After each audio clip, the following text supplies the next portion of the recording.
All right, thanks, Erica. Okay, so the way, I'm gonna go ahead and share screen again.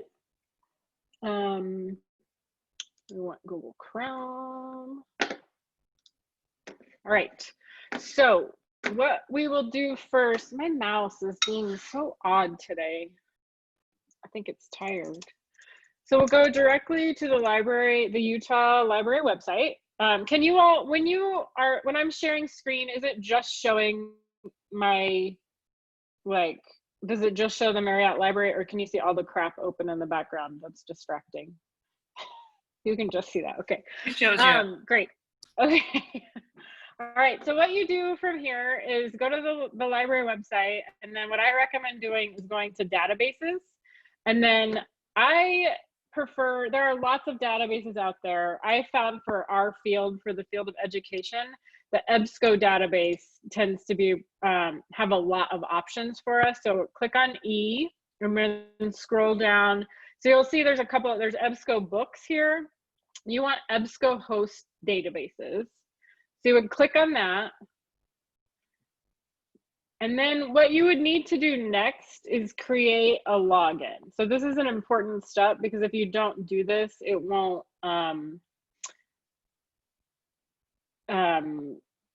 know what your email address is and all that stuff. So you'll have to do that at some point. You probably don't want to do it right now, unless maybe if you sign in with Google, it's fast. I don't know. So anyway, you sign into an EBSCO account, and then you just choose a database, and Academic Search Ultimate is right here, and it's one that we would want to use. So I'm going to click on it. And then once I do that, I'm going to go to Advanced Search right here. So the Advanced Search allows me to choose databases. So then I can go in and I can choose all of these databases that I think are relevant to whatever my topic is. So for education related things, I typically do the Academic Search Ultimate. Sometimes I'll do the psychology one, depending on what I'm looking at. Sexual assault for sure, I would choose that. And then there are also some very specific education ones. So education full text, ERIC. I mean, just look at all these databases we have access to at the U. I mean, there's so many. So you choose the databases that you want, and then you click on OK. Then go to Advanced Search, and this is where you'll type in your subject terms, right? So whatever things, so I'm just gonna do my usual ones because I know I'm off the top of my head. So I will do sexual violence, or, so see how it automatically pulls up as I start here? It pulls up these search terms for me. So I'm just gonna click on it. Here's a key that I think is really important. Over here, select subject terms so that you're not getting, if you don't select subject terms, you're gonna get every piece of article or every article that has one of those words in it, and that's too much. So you want it to actually be a subject. And then there's an, see how there's an and over here? Then you would go to, and I'm going to put campus, I would start with college or university or campus, right? And I'm also going to make that a subject term. And the reason I'm doing that is because I don't want everything about sexual assault from all over. I want to only look at what's happening related to sexual assault on college and university campuses. So that's why I add that second line in there. So that's what I have for my search term. Ah! Did I just make it go away? No, good. Oof. That was gonna stress me out. Okay, so I have my search terms. And then I scroll down here to search options. Here's a thing I'm gonna tell you not to do as a doc student. If you are an undergraduate student, I would allow you to do this. As a doctoral student, please do not check full text as a limitation. Because we have access to interlibrary loan, there is no reason to limit yourself. We can get anything that you need, so don't limit it. I do, however, recommend limiting it to scholarly sources. So I recommend that you do these peer-reviewed journals. And then, like I was talking about earlier, I would limit it to the last 20 years, last 10 years to start. So I guess you can do January to, I'm going to do December, even though I think it's not December 2020 yet. I can't wait till it's December 2020.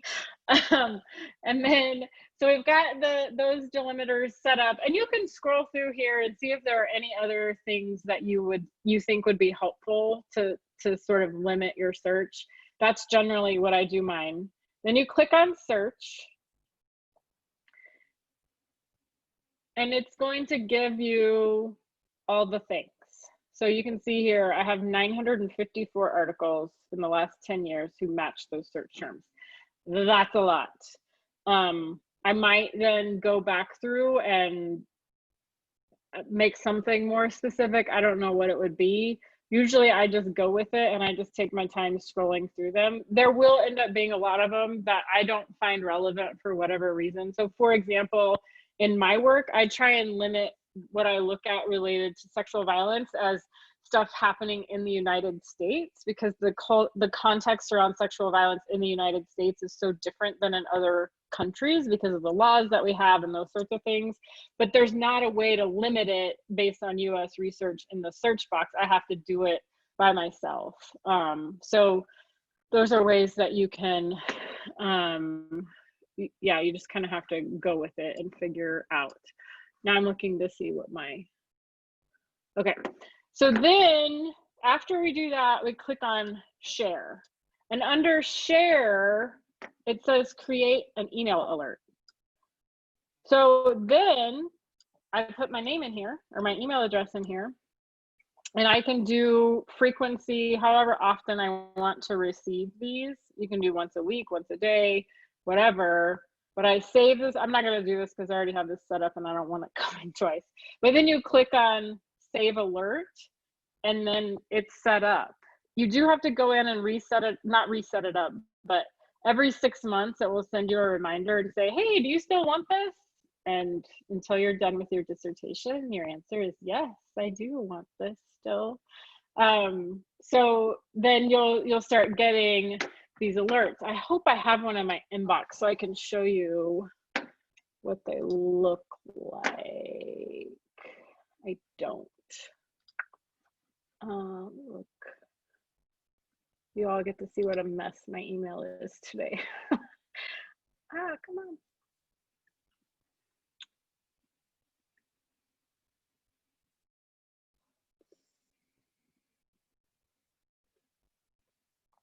I know I've gotten one in the last couple of days. I can't even think of the right term to search for. What's it called? Let's just try alert and see what comes up. Here we go.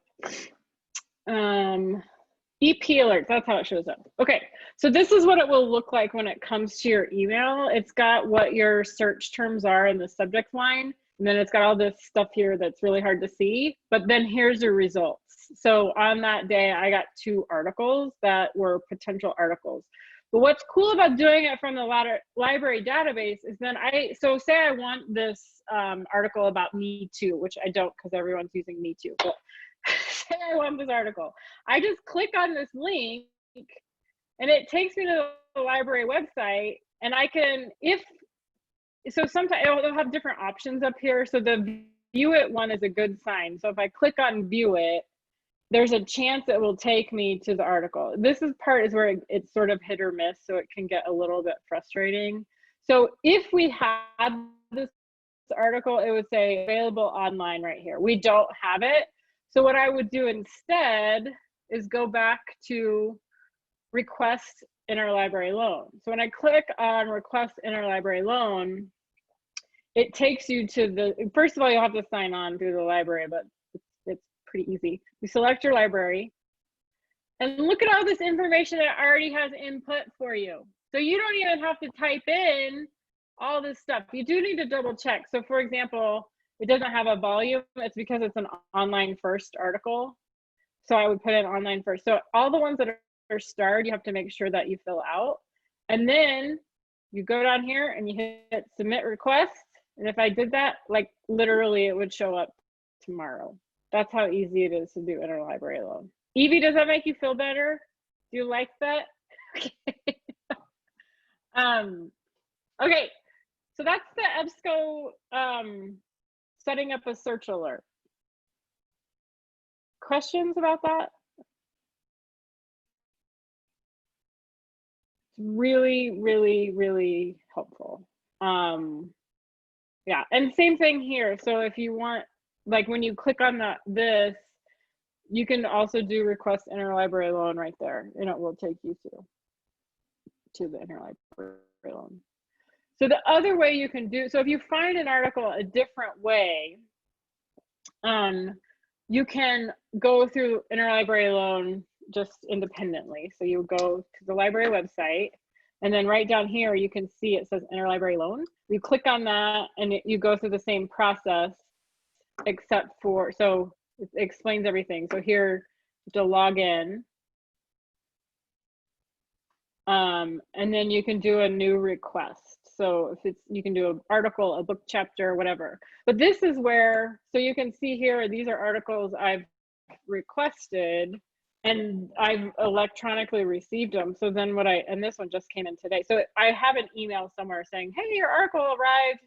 You click on it, it takes you here, and then there's the PDF of the article that I requested. Ding, ding, ding. Yay. And then whatever process you use for saving, save away.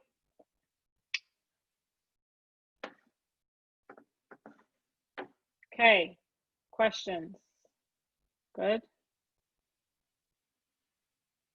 All right, so we've done EBSCO, we've done interlibrary loan. Do you all know about Google Alerts? I'm not the biggest fan of Google Alerts because it gives you everything, not just scholarly things. So sometimes it gets to be too much for me. It just creates more info than I want. And as you know, Google is the easiest thing on the planet. So you can, like, literally, I have an alert set up for my name because I want to know if anyone's talking about me online. So, but there's another person named Chris Linder who's a photographer, and so I often get their stuff who shows up. But you can see here old alerts that I had set up. I can't believe these are still showing up because these are, I have more current ones than this. Confused. But yeah, you just set them here, just like anything, just like use whatever search terms you want. It's super easy, you just put the search terms in. But then this is what it looks like when it comes to your inbox. So like I said, it's a little more, there's a lot of information here. But say I wanted this article, which I do, I can click on the link. And the problem is here, it won't take me to the library website. It takes me to this website, and I can't download the PDF for free without going through the library. If I click on this, it's going to say I have to pay for it. So what I do instead, why won't it let me go back? Is once I'm on the Journal of Interpersonal Finance, I copy and paste this. Copy the title that I want, go back to the library website, and then paste the title of the article into their search bar on the main page that searches everything. And then if the library, so with Google Alerts, the library often does not have it yet because they're often online first or they're out early. So like it's not showing up here under articles. So what I would have to do then is copy and paste it and send it to my GA and say, can you go find this for me? But not everybody gets to do that yet, someday. But what you would do then is go search for it the old-fashioned way, the manual way. Okay, that's it for show and tell, friends.